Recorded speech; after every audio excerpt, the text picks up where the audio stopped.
You might remember that last fall I had introduced the concept of an artist residency at home, and I had worked on one called Remix. I even gave a talk through the Surface Design Association about the topic, and I had meant to edit more video and do some more completed pieces.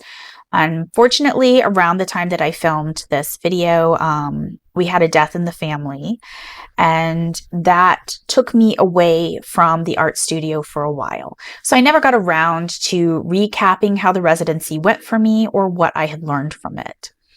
I only ended up completing one painting, and I will pop that up somewhere around here and link to the video for the making of that painting in the comments below this video. I should say description, not comments.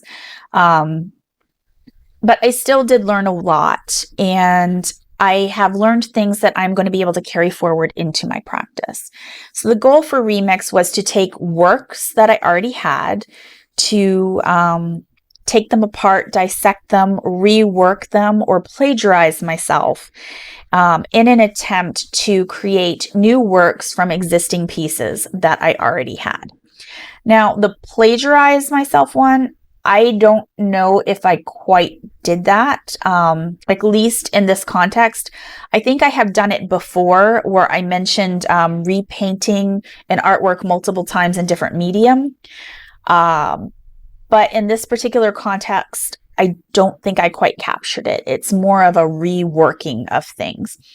Essentially, I started transferring printed photos of my other pieces onto fabric, cutting them apart, and then restitching or collaging them back together. Anyway, well, I could tell you about it, or I could show you what I did, which is what I'm going to do.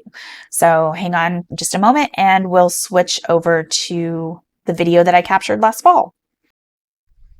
This is a process that I learned from another YouTube channel. There's several out there that explain how you can take an inkjet printed picture and then transfer it to fabric using like a gel or a matte medium.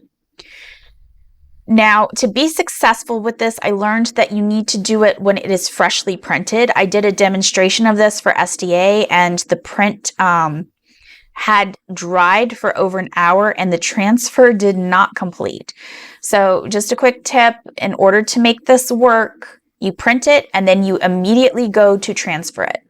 And the printed picture is just a picture of a piece of work that I had created myself. You can, of course, then size it to anything that you want, you know, big, small, whatever you want to do. You do want to very liberally apply the medium. You want it to be very wet. And you do have a little bit of a chance while you are working with it to peel it up a little bit, see if it worked, or let it sit for a little while longer.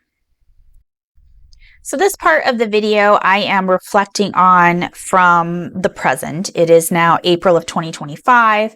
And towards the end of this video, I have some audio that I had recorded last fall. It's going to talk a little bit about the results of the images that I had. You can see here that I tried quite a lot of things. I had printed off some different size images. Some of them were stickers that I had created from other artwork. And my goal with this was, again, to create images on fabric that I could cut apart, stitch on, and collage into other work pieces. And I think I did achieve learning how to do that for future projects. So a couple quick things to mention here. One, you're going to notice me at the end wiping off the table. If you do this at home, you do not want to do it on a surface that you care about, or maybe try doing it on top of like a silicone baking sheet that you can easily wipe off, because it will bleed through the cloth and possibly damage the table that you are working on. Two, I actually used two different mediums here. I had never done this before, and so I invite you to do the same. Look and see what mediums you have in your supplies and try those first before buying anything. I am using a matte medium and a gloss gel medium. So right now, it's April 2025 when I'm recording this. In a moment, you're going to see me get interrupted by my cat, and that's going to transition back to last fall, where I share some audio, talk about what the results were and what my thoughts on this process were, and how that's going to work for me in the future.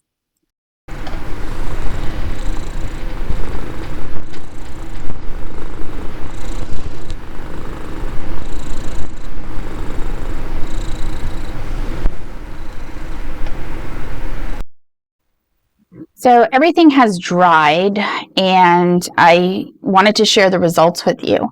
You can see that the matte medium here has the crispest image. It's the most distinct. I had run out of the matte medium and I started using like a gloss medium. It was a little more fluid than the matte medium was, and you'll notice that it got fuzzy. There's still clear portions of the image, but it is not as crisp in spots as the matte medium. You can see it here closer up. It is, however, decent enough that if I'm going to embroider on it, I have an image that I can embroider on. I do plan to use the free motion foot on it. We'll perhaps do some hand embroidery, and I'll be using some paint to enhance this.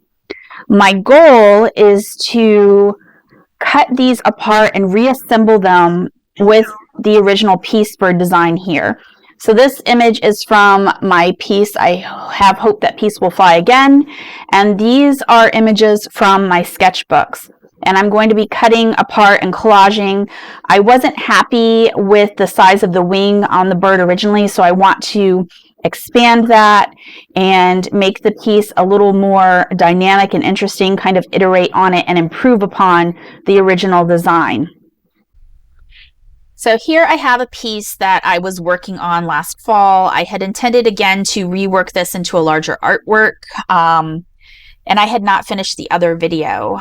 You can see I'm still stitching on it, and I just kind of put it down and moved away. Overall, I do like the effects of it. I was able to remix several of my pieces together, extend the wings on Peace Bird's body here, and make things a little more interesting. I do wish I had used white fabric or a different type of fabric. I think I mentioned in the video, this is canvas, the type of canvas that artists purchase in rolls to make their own canvases, basically, to paint their art on. And in some areas, the medium and the acrylic paint have stiffened it quite a lot. I don't need to use a hoop when I'm stitching on this because the material is that sturdy. But at the same time, it can be a challenge in some areas to work the needle through the fabric because it has hardened up, and I can't, I mean, it's not crunchy or anything. You can kind of still fold it. It's flexible, but it is at times difficult to work with.